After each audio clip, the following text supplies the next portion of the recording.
Hi and welcome to my channel. Today we're going to be doing another game schooling video and we're going to be talking about language arts, and I'm really excited to show some of our favorite games with you. So if you are new to my channel, I created this channel as a homeschooling resource to do different curriculum ideas, organizational ideas, and ways to invite Christ into your homeschool space. So if you're interested in those things, please hit that subscribe button and let's talk about games. All right, so first of all, there's a lot of games. I have more, guys. There's more, and there's more. So many games. There's even more than that. So we're gonna try to go through this quickly. I'll try to have these into like categories of for younger kids and a little bit older kids, so hopefully it won't be so bad.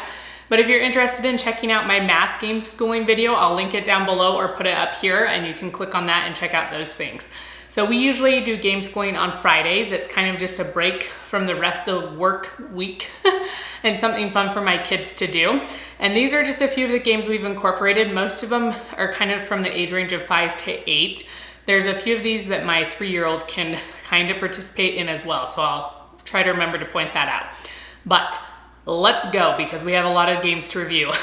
Okay, so game number 1 is Scrabble. And this is a really fun game. I never actually played the adult version of Scrabble growing up, probably because I would not have been very good at it. Just that kind of word structuring is a little bit hard for me. But I really love this game and they've made it easy for kids. There's 2 sides of the board. So the first side of the board allows kids to spell words that are already there. So they have it all laid out for you. They have words, they're color coordinated, and they're able just to pick letters and put them on the words that are already there. So I really love that, and they're color coordinated according to your piece. You move your piece around the game board when you finish a word. And if you finish a word that's the same color as your person, then you get 2 points. You get to move 2 spaces instead of just 1. So that's really a lot of fun. So this game just helps kids recognize words and letters. So my 3-year-old cannot play this game, but she can help. She likes to put letters on the different spots, so it can help with letter recognition. But then my 5-year-old, who isn't the best at spelling words by himself, is able to spell these words, and then we can read them together. There's pictures on the board that coordinate with the words. And so it's just a very visual thing, and it helps them a lot to be able to play this game and makes it really a lot of fun. So just a few things, this game is a little bit longer because you play until all the letter pieces are gone. And so that might take a little time. When I say longer, it's probably like 30-ish minutes, maybe. It just kind of depends on how fast the kids are moving. If they're moving really fast, it might go a little faster, or it might take a little longer, just kind of depending on that. So that's just one thing to note. It does take a little bit longer to play this game. But then something else, this is also a game of strategy. It's a little bit harder for young kids to do strategy because they're so focused on letters and finding colors and just trying to form a word that it's really hard for them to focus on the strategy part. But you can see everyone's letters laid out before them. You have them all, so it's very obvious what everybody has. So if you see a word that's almost done and you want to be the one that finishes it, and you have like say letter C and they have letter O and that will finish the word, you don't want to put your letter C down because then they'll finish the word. So you might have to wait until you get the right letter, or until someone else fills in a part of the word or the O. Maybe they'll put down their O, then you can put down your C. So it kind of helps you think through those strategy things as you get a little bit older and can understand those things. And then the great thing about this, like I said, there's 2 sides to the game. You can flip it over and it's a blank Scrabble board. We only sort of went through it a little bit just to kind of show you what the possibilities are. We aren't very good at it yet. My kids aren't very good at it because we don't usually play on that side, but it allows you to play it for a really long time. So it's not just maybe 5 to 8 years old. You could keep playing it with older children until you want to get like the adult version of Scrabble. So I really love that it's adaptable to ages. So we like Scrabble, it's a lot of fun, and the characters are really cute. Okay, so the second game that we really like to play is sequence letters. We have a lot of sequence games. I showed one in my math video. And so this one is a lot of fun as well. And this one you only have to get 4 in a row. The math one you have to do 5. But this one doesn't have free spaces. I don't know why that is, but it doesn't. I don't know. And so this game does go a little bit faster, not smaster, than the math numbers game. So something I liked about this game is that it is color coordinated. So there's a few different letters that might be, say, purple. And then on the board, all the words that start with those two letters also have a little purple square in the corner. And so it's easy for kids to look at their card and then look at the board and be like, okay, I can eliminate all the squares except the ones that are purple. So they still have to figure out, there might be like A and H that are both purple. So then they have to look at the pictures and be like, okay, which one starts with A and which one starts with H? And then find one that their little piece can go on. So I like, again, that little help. It's not giving them the answer, but it makes it a little easier. This game is actually a little bit harder for me, not in a like, this game is so hard, but it takes a little bit of thought to look at the picture on the board and be like, what is that? Oh, it's a mouse. What does mouse start with? It starts with an M. So it takes a little bit more thinking process to recognize where you can put a piece on the board. So just something to kind of note with this game. And then I played with my kids recently, and I kept getting almost 4 in a row, and they were all ganging up on me and just kept removing my pieces, but I came out victorious and I won despite their efforts. But it was cute to see them all like gang up on me, and I didn't throw a fit. My kids throw a fit when that happens to them. So playing games help kids learn coping skills and that things don't always go the way that they think they should. So just the last few things about this game that I really like is that younger kids can still play. They just need probably a parent helper or a sibling helper. My 3-year-old loves to put the pieces on the board. So I'll just tell her where to put it or to look for a certain picture, and she'll put the piece on the board, and she thinks that is a lot of fun to do that. And then also in the instructions, it gives you a list of what all the animals are supposed to be, or the pictures. They're not all animals. So if you're a little confused about what a picture is supposed to be, it gives you the list so you can just reference that if your kids are confused about what could start with A or Z or, you know, whatever. So that's really a good helper. So sequence letters is a really fun game, and we enjoy playing it. So another game that we really have enjoyed playing is Word on the Street. We have only had this for a few months, but my kids love playing it. And it says it's for 7+. My 5-year-old can play it if he's on someone's team. You know, this game, you're on teams. So if he's like on my team, then he can usually play it because I can help him spell the words, whereas my older kids are a little bit better at spelling words. So that just kind of gives you a reference for that. And then it's also fun because the board game is shaped like a street. So that makes it really, really cool for them. So I really love how this game teaches kids how to spell words. You have all of the letters on this road, and they start in the middle. And then you're going to brainstorm ideas, which is another great thing about this game. It's teaching creative thinking and how to brainstorm ideas. You pick a card, and it has the different ideas on it. It doesn't have the different ideas. It has a category on it, and you're gonna sit there and brainstorm while the timer goes. You forgot about something that comes in a canned meat. And then pick one that you want to spell. And so then you'll go to the board and move the letters towards your side of the board. So you're in 2 teams.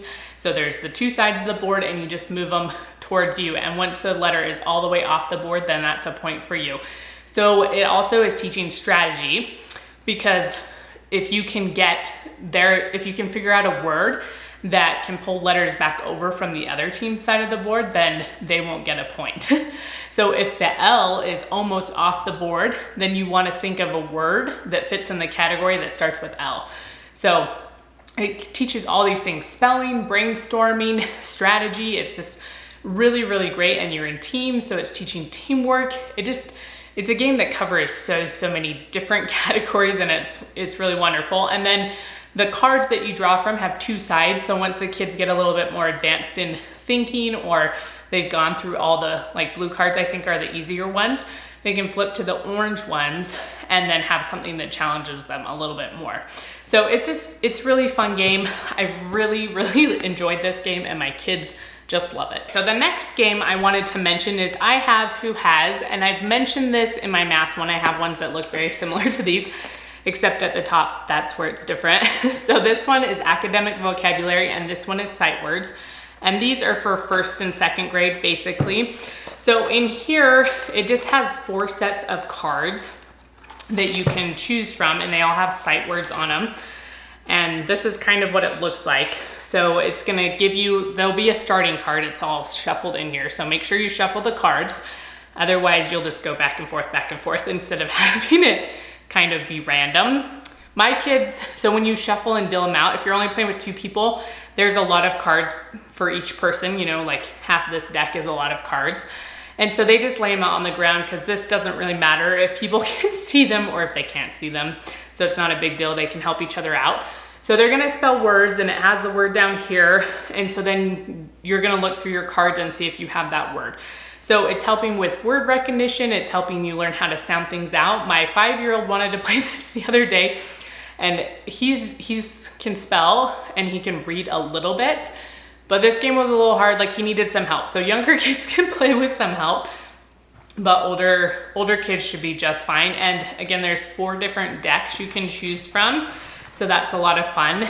And I have this one as well. This one has a variety of subjects. So this, since we're talking language arts here, because I didn't know what to group all these things in, so language arts covers it all. So this one's academic vocabulary. So in here they have one for science, they have one that's academic, oh, this is language arts right here. And it's going to be, let me just read it, because so this one says, I have the first card, says who has a word for a story that you can make up? And then the answer is fiction. So if you want a fun game to practice vocab for different subjects, because I think there's math, language arts, and science, and there might be history. I can't remember what the last one, social studies, so sort of, you know, history mixed in there. So if you want something to help practice vocab that's just a little bit more fun for the kids, I feel like this is a really good option as well. And I know they have some different grades. I don't know if they have a kindergarten age, but they have some older ones. So these are really great, and my kids like playing them, and it's something that is fairly easy for them to play by themselves as well. Okay, so the next game is Pictionary. We haven't played Pictionary a whole lot, but it is something that is fun for the kids to play, and it helps them practice kind of a reading comprehension, because they have to look at the card and then they have to figure out what it means and how they're supposed to draw it. So there's a lot of like thought process that has to go into this game. And sometimes my kids can't all read these cards. So occasionally I'll just tell them to look at the card and pick something they can read. And if that's not the case, then they can ask me for help. But I also like to try to guess and help them with the guessing part. So I try to avoid knowing what they're drawing. But sometimes it can't be helped. They have to look at it. And this game also has adult cards. So it has children cards and then adult ones. So again, it is adaptable. As kids get older, you can just use the other deck and make it a little bit harder. And there's a game board if you want to play with the game board and have like teams, or sometimes we just have a free-for-all and just everyone guesses because everyone's so little and it's kind of hard to get like a good picture and good guesses anyway, so you could do it that way as well. So this is just a really fun game that we've enjoyed having. It just teaches kids how to read something, comprehend it, and then draw a picture of it in some way. And then obviously it's helping them with their fine motor skills and drawing abilities. So it could be under art as well. You could classify it as art as you want to. So this is always just a fun game to have in your arsenal. Okay, so now we're gonna move on to some games that can be to slightly younger kids, but they can also be used for older kids. If you want to, you can adapt them for that. So the first one is Charades for kids. And this is a fun game. My kids love playing this and acting all the things out. But it's really great because it can be for really young kids that aren't readers yet. Because here's the card. Here's an example of one. There's several cards. And there's a die in there that you can roll. And of course, it only has 1 through 3 on it. So whatever one you get is which one you're supposed to act out. But if you're not a reader, you can just look at the picture and then just act out the picture. So it's the same as number 1, pogo stick, but the picture is also of a pogo stick. And my kids do super well with this. My 5-year-old who can't really read a lot of these big words, and my 3-year-old who can't read at all, she played with us the other day and she's like going like this. and brushing her teeth, and then she had bow and arrow and she just stands up and goes like this, and we guessed it. So I love how this game can be adapted to younger kids very, very easily, but it can also be for older kids as well. So it's just I just wanted to mention it because it's really good, again, with that reading comprehension, those trying to, instead of drawing something, you're acting it out. So you're having to figure out how you would portray something that you've just read, not betray.